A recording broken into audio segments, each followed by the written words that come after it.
registers which are associated with the timers. So as far as special function registers are concerned, we have seen what is TL0, TH1, TH0, TL1, TH1, and TMOD and TCON registers, and what are their importance. So you should know all the different modes of timers and counters, mod 0, mod 1, mod 2, and mod 3, and how these different functions can be, different mod operations can be achieved by configuring your TMOD and TCON registers. Okay, so the last part I think we have covered with the TCON register. Now we are going ahead to understand the other registers of SFR. Okay, to understand the other registers of SFR. So before I start, you can write down the heading on fresh page now. We'll be seeing the other registers of special function registers. So for that, we should understand the interrupts. We should understand the interrupts. So all of you can write down the heading as interrupts. Please write down the heading as interrupts. And I will share the screen.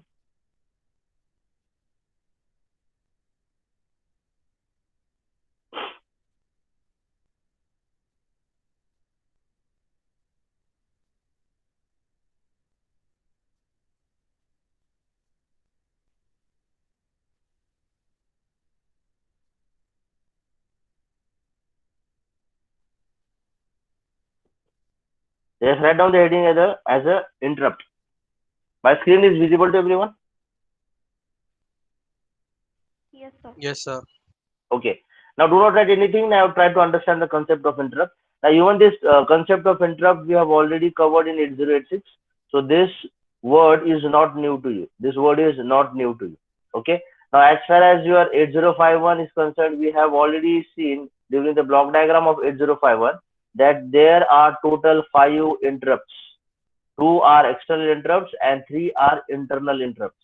Okay. So in today's lecture, we are going to see what are these total 5 interrupts, which are the 2 external interrupts and which are the 3 internal interrupts, and what are the registers which play an important role to carry out the function of interrupting your 8051. Okay. Now, before actually explain you the figure on the screen, actually this figure is also not new to you. We have already studied. Okay, so we'll just try to understand what this figure says. That when during the normal execution of the program, everyone pay attention on the screen. During the normal execution of the program, that is the main program. So somewhere during the execution, there comes an interrupt. There comes an interrupt. Now these interrupt you have to assume that this interrupt can be external interrupt or it can be internal interrupt. Okay. अगर कुछ भी interrupt आता है, कुछ भी अगर interrupt आता है, okay, so your peripheral device or your internal interrupt is interrupting your 8051 microcontroller. So when 8051 is getting interrupted from the peripheral devices or from the internal interrupts, then it will stop the normal execution of the program. It will stop the normal execution of program and it will jump to the interrupt service routine, or it is also called as interrupt service subroutine. Okay. Now this address of the starting address of the interrupt service routine is available. Who will give this particular address of the interrupt service routine कि मुझे actually 8051 को कहाँ पे jump करना है? So that address, that is XXXX, for example, the address XXXX, okay, that will be given by the interrupting device. जो interrupt कर रहा है, the source of interrupt, that will provide the vector. So we call it as a vector address, and we have already studied what do you mean by vector address in 8086. While understanding the interrupts in 8086 microprocessor, we have seen the vector address. Okay, तो ये जो interrupt का जो source होता है वही provide करता है address कि actually interrupt होने के बाद 8051 को कहाँ jump करना है, 8051 को कहाँ jump करना है. Okay, so all the time all the time, as far as 8051 is concerned, all the sources of interrupts will provide the address. कि actually 8051 को कहाँ पे jump करना. So for example, xxxx is the vector address provided by this particular interrupt source. Then your 8051 will move from the main program and it will jump to the interrupt service routine subroutine program where the starting address is xxx. Okay, so this is called as a vector address.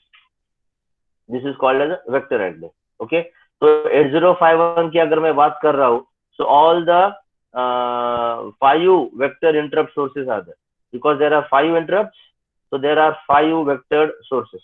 Okay, vector addresses. और which are they, वो भी मैं आपको दिखाता हूँ. Yes, these are the addresses. अभी कुछ भी मत लिखो, I will give you everything in writing. कुछ भी मत लिखो. Okay, now here what is mentioned here, interrupt source. यहाँ पे क्या लिखा है, vector address and even the priority. Okay, this priority I will explain you afterwards, but concentrate on these 2 columns. यहाँ पे है interrupt source. So which are the interrupt source? 1, 2, 3, 4 and 5.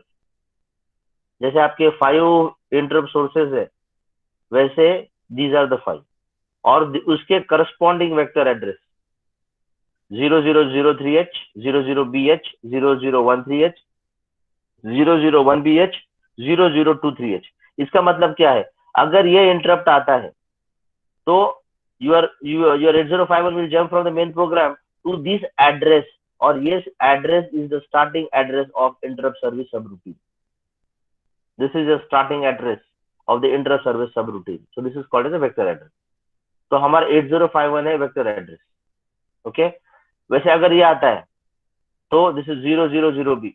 Okay, so what is this 1, 2, 3, 4 and 5?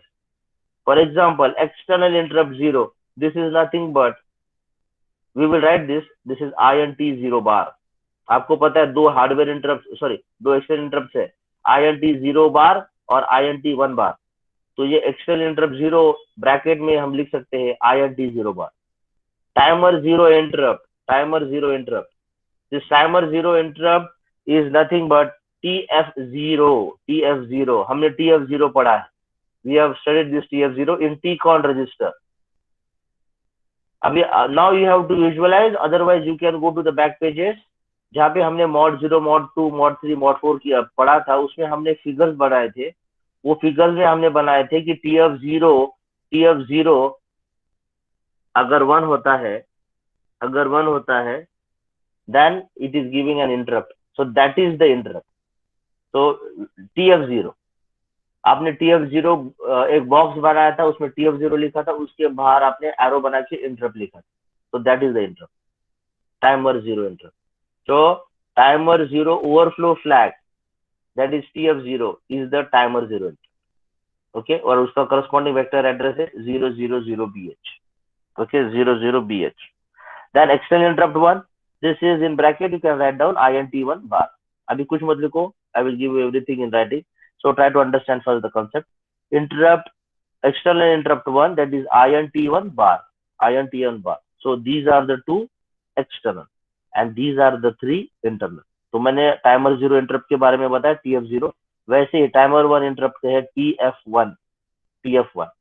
So this TF0 and TF1, these are the bits available in TCON register. If you check the register of TCON, ये दोनों bits वहां पे मिलेंगे, TF0, TF1. Okay, और last में एक है serial port interrupt. अभी जैसे हमने पहले टाइमर पढ़े, बाद में अभी हम इंटरप्ट पढ़ रहे हैं, वो इंटरप्ट के बाद हम सीरियल पोर्ट पढ़ेंगे, क्योंकि सीरियल पोर्ट के भी रजिस्टर्स हमको पढ़ने, जो स्पेशल फंक्शन रजिस्टर्स के. तो हम जब सीरियल पोर्ट पढ़ेंगे interrupt, that time we will be able to understand. Okay, तो वैसे सीरियल पोर्ट इंटरप्ट अगर मैं बताऊंगा आपको, तो ब्रैकेट में हम लिख सकते हैं RI और TI. आपको सीरियल पोर्ट पता है, रिसीव एंड ट्रांसमिट, इसलिए रिसीव्ड इंटरप्ट RI और ट्रांसमिट इंटरप्ट TI. तो हम ये जब सीरियल पोर्ट पढ़ेंगे तब हम that time we will be able to understand. Okay, तो हम ये टेबल में फिर से हम आने वाले हैं. This is just to show you that the 5 interrupt sources, out of these 2 are external and these 1, 2 and 3 are internal, and their corresponding vector address. So I'm coming back to this table afterwards, once again. Okay. So I was explaining you this particular concept. So, so when you're going from this, whenever the interrupt comes, then that particular source of interrupt will give you the vector address, जो हमने अभी table में देखे हैं. Then that address will provide the starting address of the interrupt service routine. बाद में हमको जो interrupt आ रहा है वो बताता है कि 8051 को एक्चुअली क्या टास्क परफॉर्म करना है. तो वो टास्क ये यहाँ पे लिखा रहता है, वो टास्क यहाँ पे लिखा रहता है. Okay. So after executing one by one instruction, then the last instruction is returned. This is RETI. RETI. So this is a written instruction. लेकिन हम यहाँ पे क्यों आए? Because of interrupt. इसलिए last instruction रहेगा return I. I stands for interrupt. So RETI is a return because of interrupt. So RETI. Okay. So then we were going to the next instruction. So next instruction, जहाँ से हमने छोड़ा था हम वहाँ पे आए. Okay.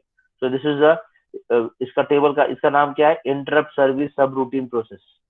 ओके. अब यहाँ पे हमको ये सीखना है, हमको ये भी पढ़ना है कि हम जब हम जब इंटरप्ट सर्विस सब रूटीन में हम जाते हैं उसके पहले क्या क्या होता है. तो जो मैं आपको बता रहा हूँ दिस इज नॉट न्यू, हमने ऑलरेडी पढ़ा है, but then also will try to understand. Okay. So we need to understand कि जब ब्रांचिंग होती है, जब हम यहाँ से यहाँ पे जाते हैं. Okay. So branching takes place to interrupt service subroutine. लेकिन हमको देखना है कि before branching what are the action taken by the microcontroller या फिर प्रोसेसर. ओके. तो उसके पहले क्या होता है? ये चीजें होती है 1 2 3 4 एंड 5. 1 2 3 और 4 and 5. Okay. So you can write down now. ये हमने 806 में भी पढ़ा है. So you can write down, all of you can write down. आपने हेडिंग दिया interrupt, so you can write down. Interrupt is an input to a processor. Write down fast. Interrupt is an input to a processor whereby an external device or a peripheral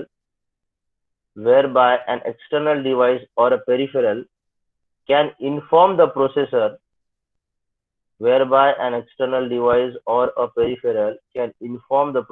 that it is ready for communication. Full stop. That it is ready for communication. Full stop. When peripheral devices activate an interrupt signal,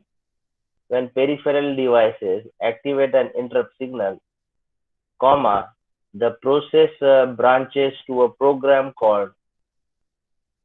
आपने क्या लिखा? When peripheral devices activate an interrupt signal, comma, the processor branches to a program called interrupt service routine, bracket में ISR.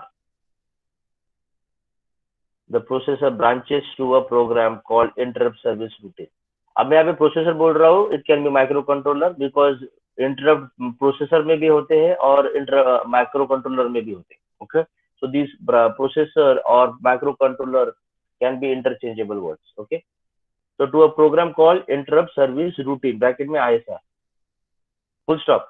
This program is written by the user. For performing tasks. This program is written by the user for performing tasks that the interrupting device.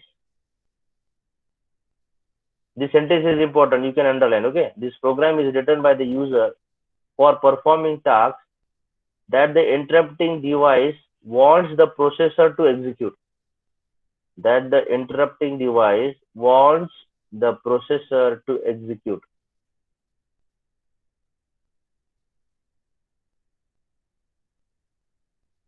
You can underline this sentence. Okay. Full stop. After executing the interrupt service routine or ISR,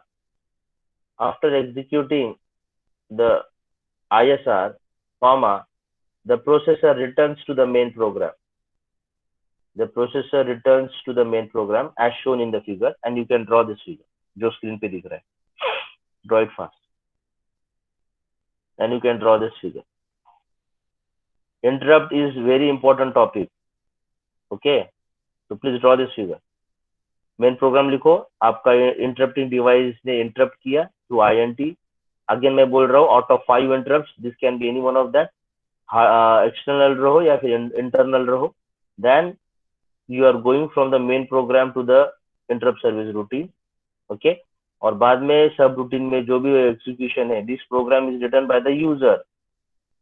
क्योंकि interrupting device को लगता है कि 805 ने ये special task करना चाहिए.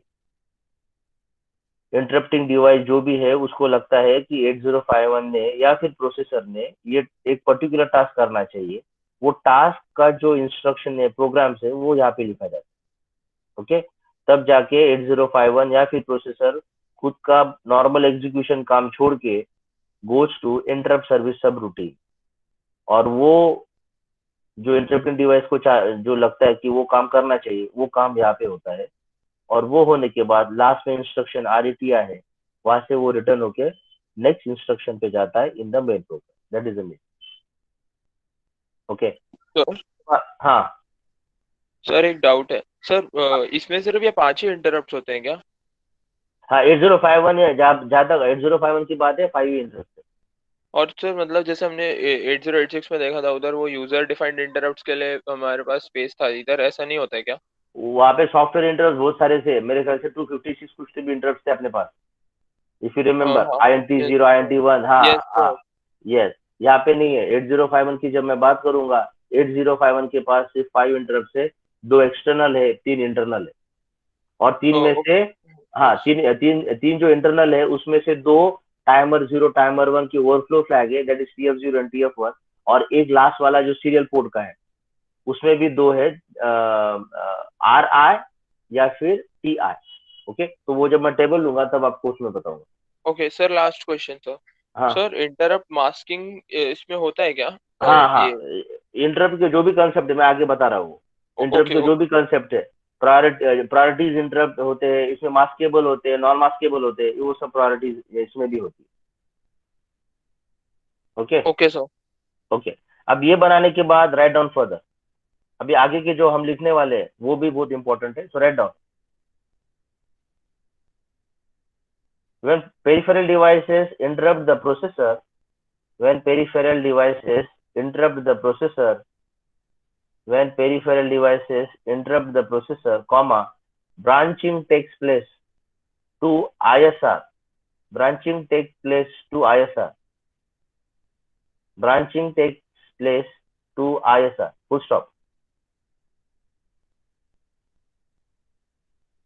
Before branching,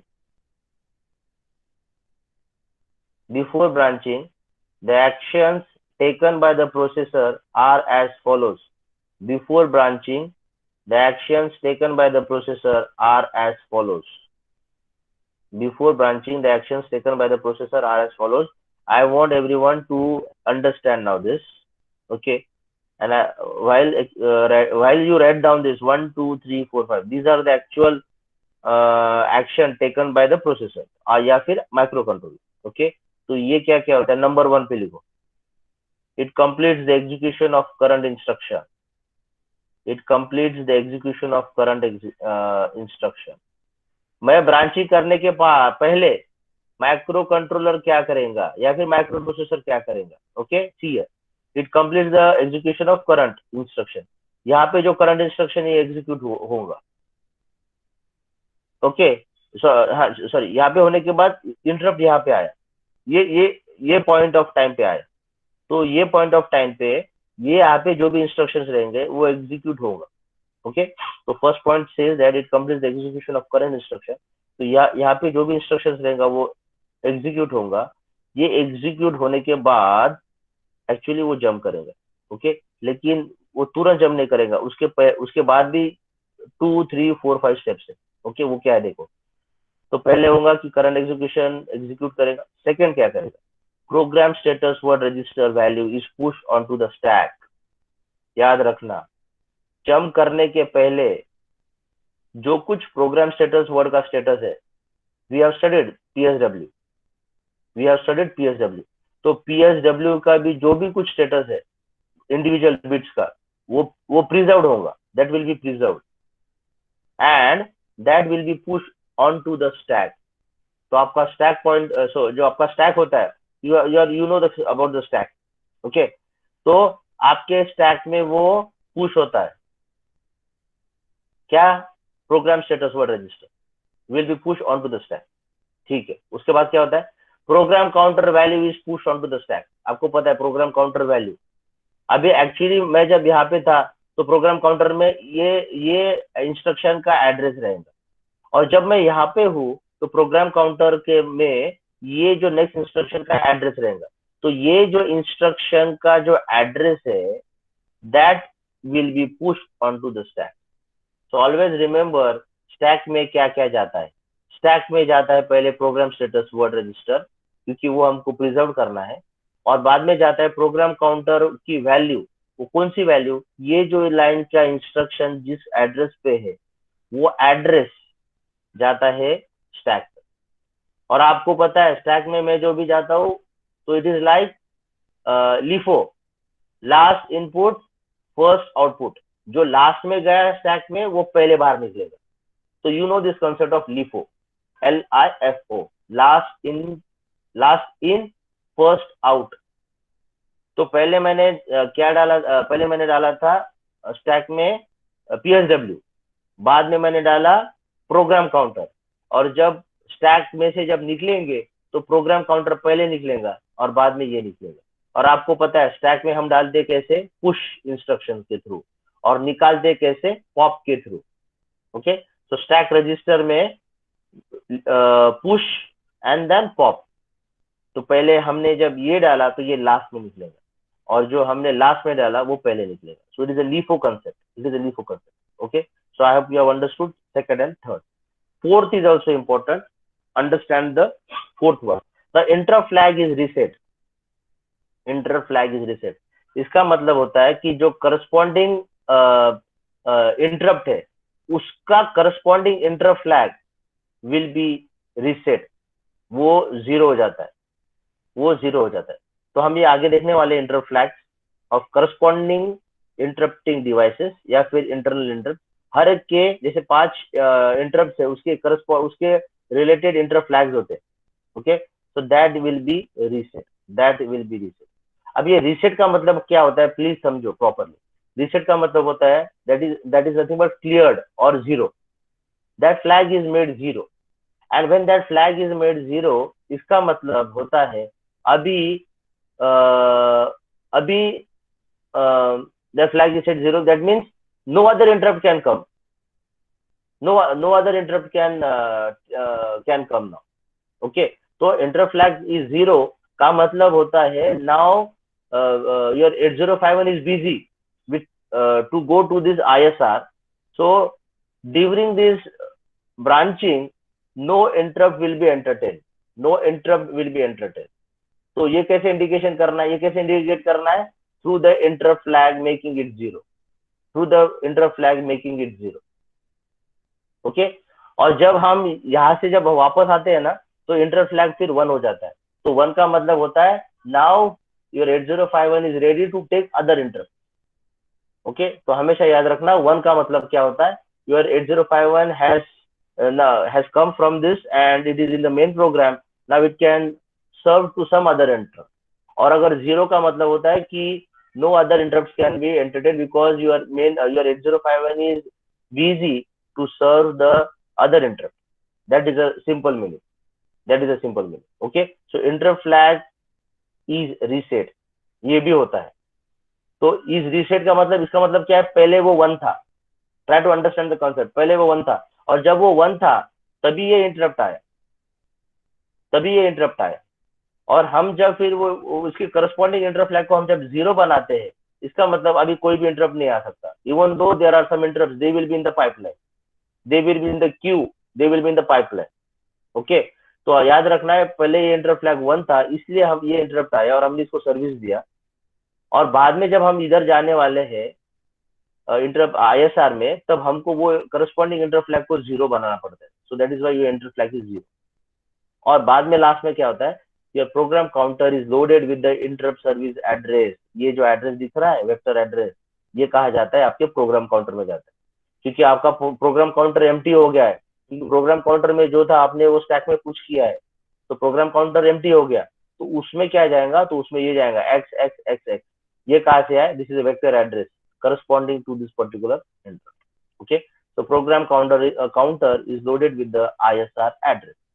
अब मेरे 8051 को पता है कि मुझे एक्चुअली कहाँ जाना है, और बाद में आपका प्रोग्राम काउंटर भी बताता है कि आपको कहाँ जाना है 8051 को, क्योंकि आपका प्रोग्राम काउंटर का काम वही है.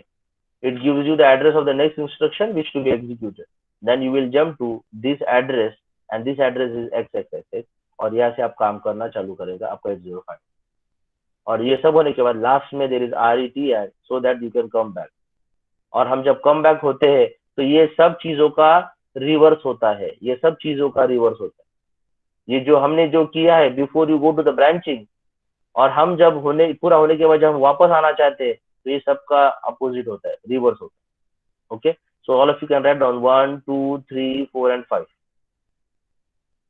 Write down fast, it is on the screen, and meanwhile if you have any questions please ask. Sir हाँ, सर वो पॉइंट रिपीट कर सकते हो क्या? वो सर वो जो इंटरप्ट ये प्रोग्राम स्टेटस वर्ड में सर वो जो इंटरप्ट फ्लैग है वो सेट कैसे होता है? मतलब प्रोग्राम हमने ये नहीं, अभी तक ये एग्जीक्यूट ये नहीं किया बोला। नहीं नहीं नहीं, ये इंटर फ्लैग सिर्फ रीसेट होता है. सिर्फ ये सुनो, ये इंटर फ्लैग कौन से है हम देखने वाले हैं आगे.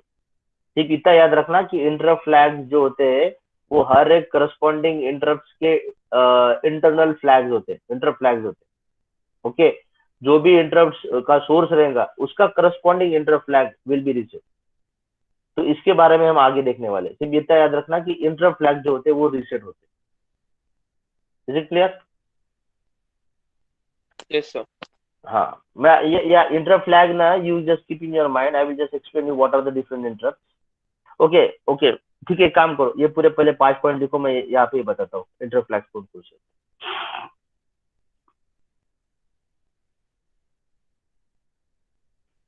सबने लिखा 5 पॉइंट? नो सर, सर एक मिनट। हाँ ठीक है ठीक है, लिखो.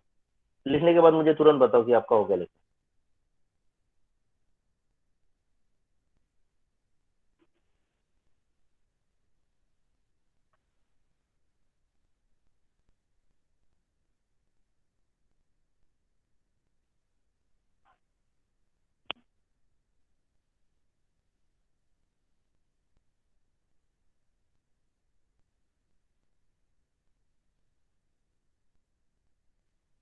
Done sir.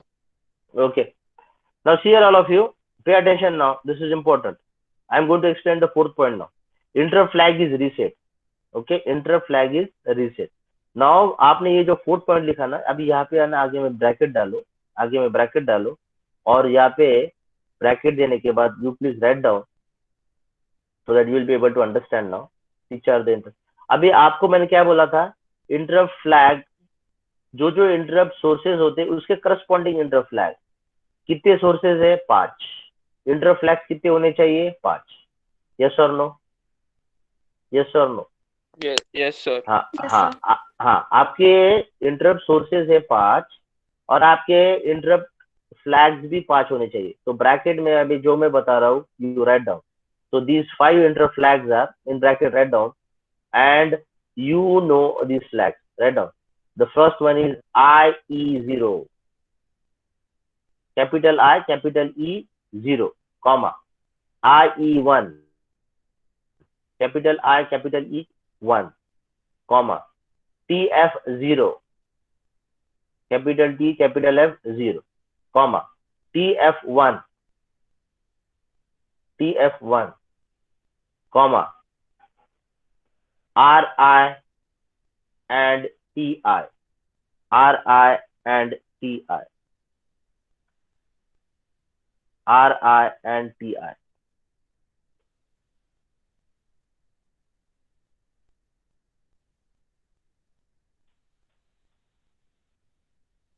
Yes.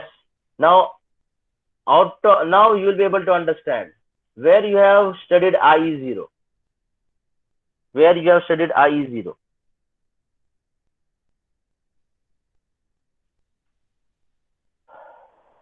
Where you have studied IE0. We have already studied. Or where do you find this IE0? Sir this is external interrupt right? Yes, this is external interrupt, but where we have seen this IE0, sir IE1. SRFs में आता है sir हाँ इन हाँ. टीकॉन Yes, very register. good, very good, very good. It is in TCON register. It is in TCON register. So IE0 is the interrupt flag. It is an interrupt flag bit available in TCON register. And this IE0 resembles with your external interrupt 0, that is INT0 bar. So can I comment whenever there is an external interrupt at INT0 bar, that corresponding interrupt flag is IE0, which is found in TCON register. Do you agree or not? Do you agree or not? Again, I am repeating. Yes, again I am repeating. You know that there is a external interrupt coming from INT0 bar. So INT0 bar, that external interrupt will have the corresponding interrupt flag, and that corresponding interrupt flag is given by IE0. That is given by IE0. तो पहला I0 का हो गया, और आपको I0 bit कहाँ मिलेगा? TCON register में. Next IE1. Now again listen carefully. You also know that there is another external interrupt. There is other external interrupt, that is external interrupt 1, that is coming from INT1 bar pin. INT1 bar pin. And for this INT1 bar pin, there is a corresponding interrupt flag given by IE1, which is found in TCON register. Do you agree or not?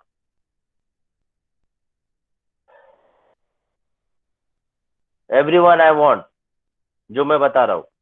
Do you agree with this? मैंने जो बताया. Sir ये point एक बार repeat करो ना.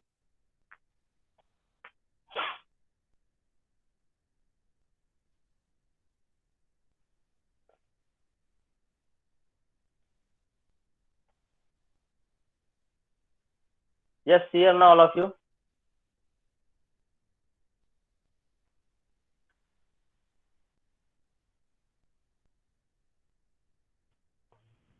So you have this 8051. You have this 8051, and here you have two pins. One is I and T0 bar, and the other one is you have INT1 bar.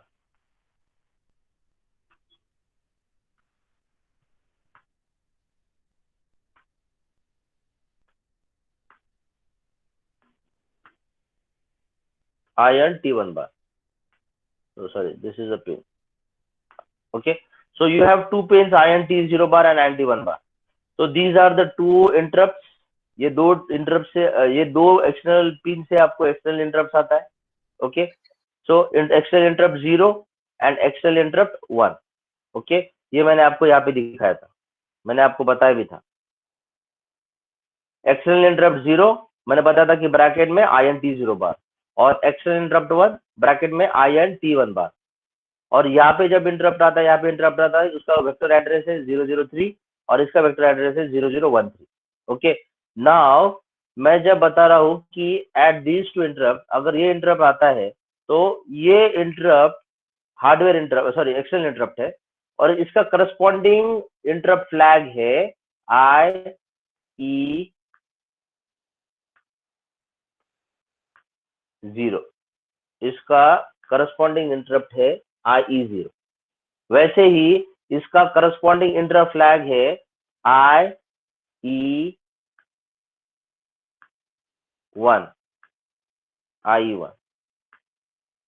Okay, तो आपको पता है आपके पास total 5 interrupt है. 2 are external and 3 are internal. तो पहला वाला जो है वो आपका ये है INT0 सपोज. सेकेंड वाला जो है वो आपका INT1 है. ओके, तो मैंने बताया था कि 5 अगर आपके इंटरप्ट है तो करस्पॉन्डिंग इंटरप्ट फ्लैग भी 5 होने चाहिए. तो पहले का जो INT0 का इंटरप्ट फ्लैग है वो है IE0. सेकंड का जो INT1 का जो इंटरप्ट फ्लैग है वो है I1, और I0 और I1 हमने कहाँ पे देखा है? TCON रजिस्टर में हमने देखा है, TCON रजिस्टर। यहाँ तक समझा सबको? यहाँ तक समझा हाँ सबको? हाँ सर। यस हाँ हाँ हाँ, तो ये मैं बताने की कोशिश कर रहा था। अभी दूसरा आपने क्या लिखा ब्रैकेट में? आपने इंटरफ्लैक्स में पांच आपने क्या क्या लिखा? I0 लिखा, I1 लिखा। अभी TF0, हाँ अभी TF0 के बारे में बताओ। ये तो दो आपको समझ गए, ये दो आपको समझ गए। वो तीसरा वाला कौन सा है? तो उसके लिए मैंने फिर से आपको एक फिगर बताया था, timer zero interrupt, timer zero interrupt, और ब्रैकेट में मैंने आपको बताया था दैट इज TF0। और TF0 के बारे में हमने पढ़ा है, दैट इज जब कभी आपका टाइमर काउंटर ओवरफ्लो होता है, ओवरफ्लो होता है, then timer zero TF0 flag will be set, and that will be वो जब सेट होता है then it gives an interrupt. तो वो इंटरप्ट है, वो इंटरप्ट है। So timer zero interrupt is nothing but your TF0, that is your TF0। Okay, और TF0 हमने कहा पढ़ा था? TF0 भी हमने कहा देखा है? TCON में। तो I0 इधर हो गया, I0 इसके साथ जाएगा, I1 इसके साथ जाएगा, और तीसरा वाला जो है TF0 that is timer zero interrupt. तो वो खुद ही वो इंटरप्ट है। इसलिए आपको पता है, मैंने जब वो अपने मॉड 0 मॉड 1 इसका डायग्राम लिया था, तो हमने बॉक्स बनाया था, उसमें हमने लिखा था TF0। ये जब ओवरफ्लो होता है तब ये सेट होता है, और बाद में it acts as a interrupt, it acts as a interrupt, it acts as a interrupt. और आपने यहाँ पे ऐसा आरो बनाया था, और इसके सामने आपने लिखा था INT, इसके सामने आपने लिखा था INT, that is interrupt. So remember, the interrupt is TF0, the interrupt is TF0, and their corresponding interrupt flag is also TF0, and their corresponding interrupt flag is also TF0। जैसे I0 था INT0 के लिए, I1 था INT1 के लिए, वैसे TF0 खुद के लिए, because it acts as an interrupt also and it acts as an interrupt flag also। Yes or no? ये समझा क्या? हाँ सर। Yes, हाँ ठीक है। अब Yes, sir. दूसरा वाला कौन सा है? दूसरा वाला कौन सा है? मैंने ये लिया, ये सिखाया, मैंने ये सिखाया, मैंने ये सिखाया। अब ये टाइमर 1 इंटरप्ट, जैसे यहाँ पे TF0 है वैसे ही यहाँ पे TF1 है। तो हम यहाँ पे TF1 के लिए फिर से लिखेंगे, यहाँ पे TF1 ही लिखेंगे। टाइमर 0 के लिए आपके पास इंटरप्ट फ्लैग है TF0, वैसे टाइमर 1 के लिए आपके पास है इंटरप्ट फ्लैग TF1। ओके, अब बचा हुआ, अब कौन सा बचा है? अब लास्ट वाला बचा। लास्ट में क्या है? Serial port interrupt. यहाँ पे मैंने, हाँ यहाँ पे RI या फिर TI, यहाँ पे RI या फिर TI। ओके, तो RI और TI ये इंटरप्ट फ्लैग हम पढ़ेंगे जब हम पोर्ट्स पढ़ेंगे। ओके, हमने पहले टाइमर पढ़ लिया, टाइमर होने के बाद अभी हम इंटरप्ट पढ़ रहे हैं, इंटरप्ट खत्म होने के बाद हम पोर्ट पढ़ेंगे। तो पोर्ट में मैं आपको RI और TI बताऊंगा। ओके, RI और TI बताऊंगा। और यहाँ पे अगर मुझे बनाना है तो सिर्फ मैं यहाँ पे लिखूंगा RI। याद रखना, RI का मतलब होता है रिसीव इंटरप्ट, क्योंकि आपको पता है सीरियल पोर्ट है। We have two lines, we have two lines, that is transmit and receive. So for receiving you have interrupt, that is RI, and for transmitting you have interrupt TI. Now I hope you have understood. अभी सबको समझा ये concept? हाँ sir. हाँ ठीक है। तो ये दो मेरे एक्सटर्नल हो गए, और बाकी की ये 3 मेरे इंटरनल हो गए। 3 इंटरनल में मेरे 2 है टाइमर के लिए, और 1 है मेरा सीरियल पोर्ट के लिए। खत्म, बस इतना है। Okay, so I have explained you this also. If you want to draw, you can draw this somewhere, and if it is okay, then we will proceed further. So shall we proceed further? Yes, sir. Okay, okay. अभी याद रखना, ठीक है। आप कौन सा कर रहे थे? हाँ ठीक है। तो I have explained you now 1 2 3 4 5. I have explained you 4th also. We are going further now. We are going further to understand. Yes, अभी हम ये भी देखेंगे। तो मैंने आपको बताया था, yes you can write down this interrupt service routines. write down the heading now. अच्छा, हेडिंग ऐसे लिखो, 8051 interrupt structure, 8051 interrupt structure, write down fast, 8051 interrupt structure. 8051 data structure जल्दी लिखो आगे. 8051 provides 5 vectored interrupt sources. 5 vectored interrupt sources.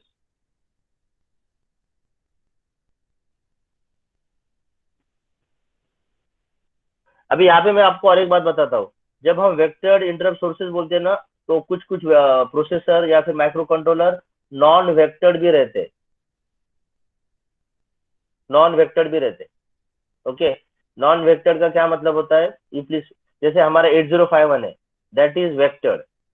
Vector का क्या मतलब होता है कि the starting address of the interrupt service routine is pre defined when the micro controller is design.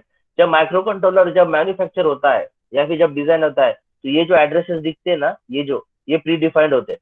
आप बोलोगे सर ये 003 क्यों है, ये 002 क्यों नहीं है, तो मैं बताऊंगा कि because this is predefined. This is predefined and we are under vectored interrupt. तो वेक्टर इंटरप्ट की खासियत ये है कि जब 8051 या जो भी कोई वेक्टर इंटरप्ट फॉलो करता है, प्रोसेसर या फिर माइक्रो कंट्रोलर, तो वो जब डिजाइन किया जाता है तो उसके वेक्टर एड्रेस पहले से डिफाइन होते हैं. वेक्टर एड्रेस डिफाइन होते बोले तो starting address of that interrupt service routine is pre defined. अब नॉन वेक्टर में क्या होता है, नॉन वेक्टर में ऐसा नहीं होता है. नॉन वेक्टर में ऐसा नहीं होता है. ओके. नॉन वेक्टर में क्या होता है, सपोज आपके पास you take an example of 8086. Yes, that is a good example. आपके INT0 में एक इंटरप्ट आ रहा है, आप बाद में वो इंटरप्टिंग डिवाइस को आप बाद में सिग्नल भेजते हो INTA bar, that is interrupt acknowledge. तो जब वो पेरिफेरल डिवाइस को जब INTA बार मिलता है, तब वो इंटरप्टिंग डिवाइस वेक्टर एड्रेस भेजता है. किसको, वो प्रोसेसर को या फिर वो micro controller. Okay. Then that is a non vector interrupt. So जिसमें प्री डिफाइंड नहीं है, जो कोई इंटरप्ट करेगा प्रोसेसर को या माइक्रो कंट्रोलर को, वो इंटरप्टिंग डिवाइस को जब INTA बार सिग्नल जब रिसीव होगा, तब वो इंटरप्टिंग डिवाइसेस को खुद को भेजना पड़ता है वेक्टर एड्रेस, ताकि 8051 को पता चलेगा कि मुझे कहाँ पे जाना है, कहाँ पे मुझे ब्रांचिंग करनी है, मेरा इंटरप्ट सर्विस सब रूटीन कौन से एड्रेस पे है. वो कौन सा एड्रेस है वो कौन बताता है, वो आपका इंटरप्टिंग डिवाइस बताता है. ये समझा क्या नहीं? Have you understood this concept? Some one of you please acknowledge, आपको ये समझा क्या नहीं? Yes, sir. हाँ, ये हमने ये हमने 8086 में किया था. So suppose this is your 8086.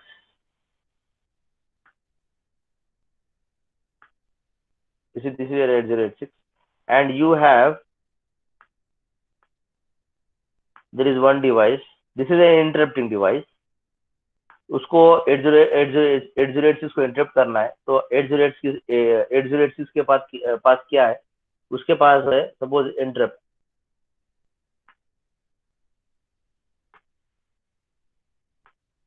INT0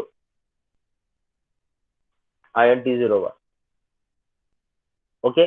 तो 8086 को इंटरप्ट मिल रहा है इंटरप्टिंग डिवाइस से. Suppose this is INT0 1. जब मिलता है तो उसको एक्नॉलेज करने के लिए 8086 फिर से एक सिग्नल भेजता है. दैट इज क्या है, that is INTA bar, interrupt acknowledge, INTA. ये हमने 8086 में पढ़ा है, लेकिन जैसे मैंने वेक्टर इंटरप्ट पढ़ा रहा हूँ, तो this is my duty to explain you what is non vector. Okay. तो जैसे इसने इंटरप्ट किया INT0 बार पे, तो ये 8086 का इनपुट पिन है, उसको एक्नॉलेज करने के लिए 8086 INTA बार सिग्नल भेजता है. तो जैसे ही ये INTA बार मिलता है ये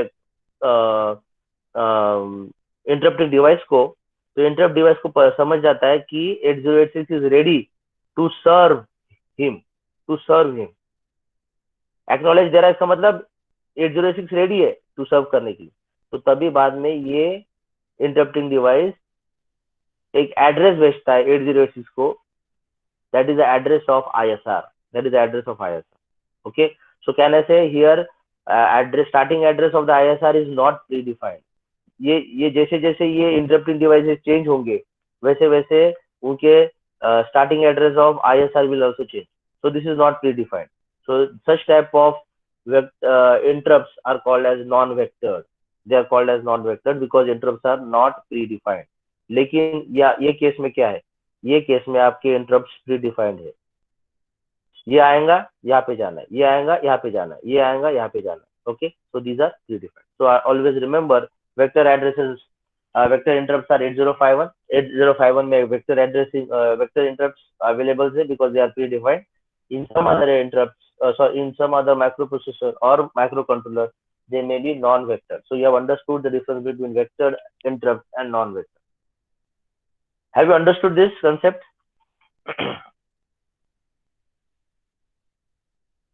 Have you understood this concept? Okay. Yes, sir. So हाँ, so this is the vector. अभी यहाँ पे ये भी समझो, कभी कभी क्या होता है, if suppose I just give an example. Suppose these two vector is having the priority now. Now जैसे हमने एड्रेस में पढ़ा था कि some are maskable, non maskable. The same thing is applicable here also in 805. Okay, तो maskable and non maskable. Maskable बोले तो अगर कोई इंटरप्ट आता है तो 8051 उसको डिसेबल कर सकता है. Okay, so that is called as a maskable. Non maskable का क्या मतलब होता है, अगर इंटरप्ट आता है तो 8051 उसको डिसेबल नहीं कर सकता है, उसको सर्विस देना ही पड़ता है, खुद का सब काम छोड़ के उसको सर्विस देना ही पड़ता है. So that type of interrupt is called as non maskable. Okay, so maskable and non maskable are the also two types of interrupt. Okay, or they are called interrupt maskability. Okay, so maskable and non maskable. Okay, so depending upon the priority also. So suppose ये तीनों पांचों के पांचों interrupts है, लेकिन किसको पहले priority देनी चाहिए, किसको नहीं देनी चाहिए, वो यहाँ पे सबसे कम प्रायोरिटी वाला सीरियल पोर्ट वाला है. so सबसे कम वाला, सबसे हाईएस्ट वाला INT0 वाला है, INT0 वाला. ओके, सबसे हाईएस्ट वाला INT0 वाला. Okay, so priority level within the level, so out of this 5, highest is given to this, second highest is this, third highest is this, fourth highest is this, and the least lowest is serial port. Okay, serial port interrupt. ये आपको सब याद रखना है. Okay, तो ये आप table लिखने के पहले मैं जो आपको बता रहा था आगे लिखो. आपने क्या लिखा था, 8051 provides 5 vector interrupt sources, full stop. There are 2 external interrupts. Write down fast. There are 2 external interrupts, comma, external interrupt 0, bracket में लिखो INT0 bar.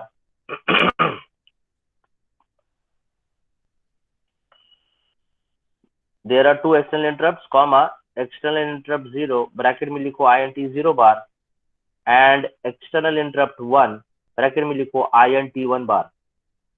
INT1 bar, bracket close. Full stop मत दो, आगे लिखो. And 3 internal interrupts, and 3 internal interrupts, and 3 internal interrupts,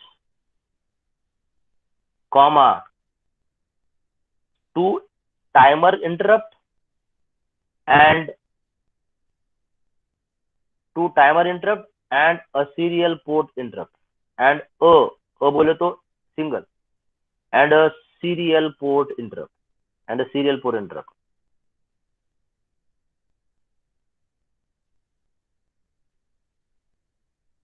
Full stop. Vector address is as shown in the table below. Vector address is as shown in the table below. Vector address is shown in the table below. और please ये जल्दी table बना दो. Interrupt service routine नाम दो और वो table बनाओ. इंटरप्ट, हाँ, यहाँ पे और एक इंपॉर्टेंट बात है, आप जब इंटरप्ट सोर्स बनाओगे ना, इंटरप्ट एक्सटर्नल इंटरप्ट 0, तो ब्रैकेट में प्लीज लिखो INT0 बार. टाइमर 0 इंटरप्ट में प्लीज ब्रैकेट में लिखो TF0 बार. एक्सटर्नल इंटरप्ट 1 ब्रैकेट में लिखो INT1 बार. टाइमर 1 इंटरप्ट ब्रैकेट में लिखो TF1, और लास्ट में सीरियल पोर्ट इंटरप्ट ब्रैकेट में लिखो RI और TI. Okay, and complete the table fast. ये होने के बाद मुझे बताओ.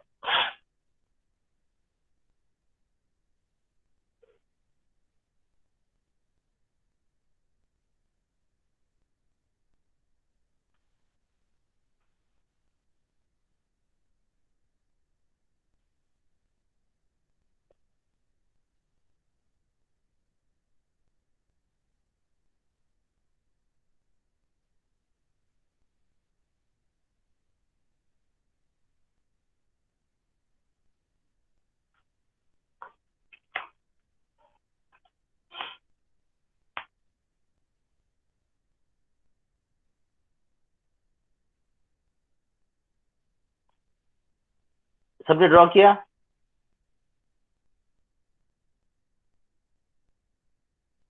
सबने ड्रॉ किया? हाँ सर। ओके ओके, हाँ अभी मेरी बात सुनो, या फिर आप लिखो आगे। Wait, before you write down just listen now. आपको पता है वेक्टर एड्रेस, तो जब आपको ब्रांचिंग करना है, आपको जब जाना है, तो आप एक्चुअली ये इंटरप्ट आ गया तो आपको ये एड्रेस पे जाना है, तो आपको पता है before I go to this address आपको क्या क्या करना है, वही जो मैंने आपको लिख के दिए, ओके। यानी आपका पीएसडब्ल्यू स्टैक में जाएगा, आपका प्रोग्राम काउंटर स्टैक में जाएगा, okay. Your program counter will also go will be pushed onto the stack, और आपका जो वेक्टर एड्रेस है, सपोज ये this will be loaded into the program counter, this will be loaded into your program counter, okay. Then when it branches to the interrupt service routine, the interrupt flag of that particular interrupt is cleared by the hardware, okay. तो ये वो point देखो, write down as it branches to ISR, please write down as it branches to ISR, comma the interrupt flag of that particular interrupt, इसको underline करो, the interrupt flag of that particular interrupt, इसको underline करो, is cleared by the hardware, वो इसको भी underline करो, is cleared by the hardware, because ये important. मैं फिर से रिपीट कर रहा हूं, as it branches to interrupt service routine, comma the interrupt flag of that particular interrupt is cleared by the hardware, तो उसको जो आप जीरो करते हो ना, वो हार्डवेयर करता है। ये आपने जो यहाँ पे पॉइंट लिखा था ना, I am talking about the fourth point, ये जो फोर्थ पॉइंट है, इंटरप्ट फ्लैग इज रीसेट, ये पॉइंट बता रहा हूँ मैं। So interrupt flag, okay, so the interrupt flag of that particular interrupt is cleared by the hardware, ये reset करने का काम या फिर क्लियर करने का काम कौन करता है? हार्डवेयर करता है, ओके, वो हार्डवेयर करता है। Right on further, full stop. In 8051 आगे का जो सेंटेंस है वो इंपॉर्टेंट है। In 8051 comma the interrupt flags are, in 8051 the interrupt flags are, write down IE0, IE1, TF0, TF1, RI and TI,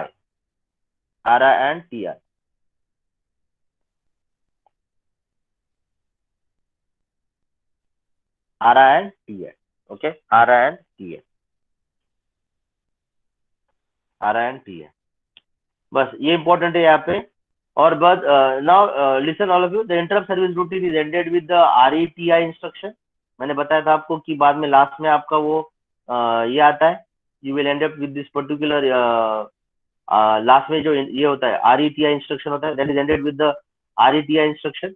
now this RETI instruction होने के बाद क्या होता है, प्लीज लिसन, मैंने जो 1 2 3 4 5 बताया ना, जब ये एग्जीक्यूशन होता है लास्ट में, तब क्या होता है, स्टैक में जो कुछ है, the instruction RETI will pop from the stack top of the program counter. तो पहले प्रोग्राम काउंटर निकलता है एंड उसके बाद प्रोग्राम स्टेटस वर्ड रजिस्टर, और बाद में क्या होता है, and set the interrupt flag of that particular interrupt. जो आपने यहाँ पे 0 किया था वो 1 हो जाता है, ओके। बाद में लास्ट में क्या होता है, the processor will start executing from where the main program was interrupted।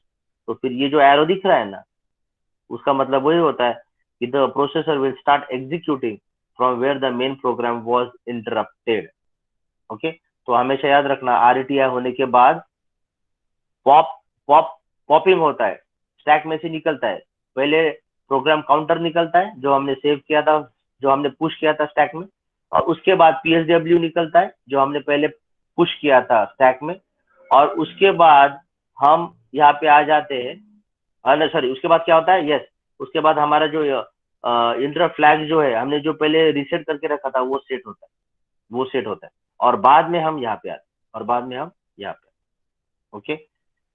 I hope you have understood. Any questions you have regarding this? Any questions? sir.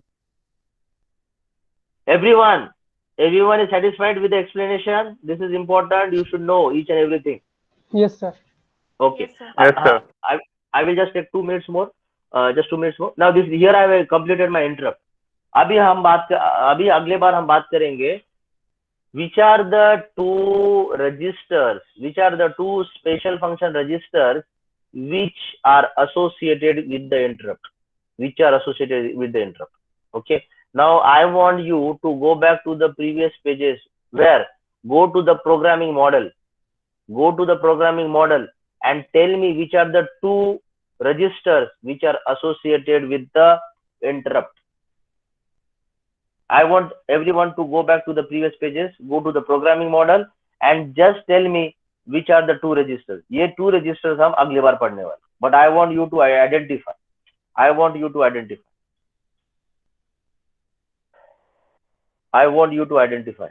There are two.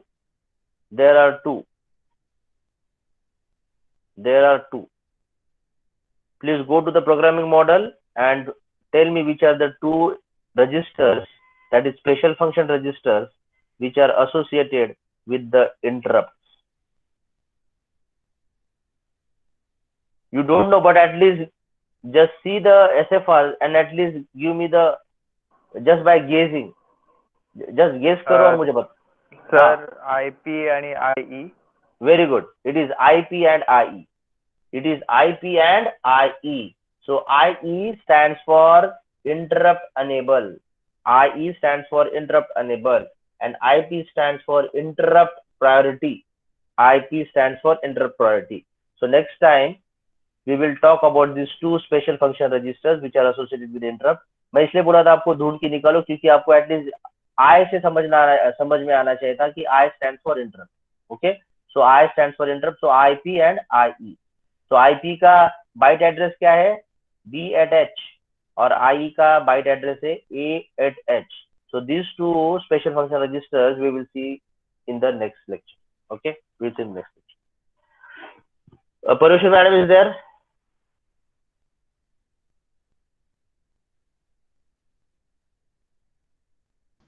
Parmeshwari madam है क्या? Attendance लिया?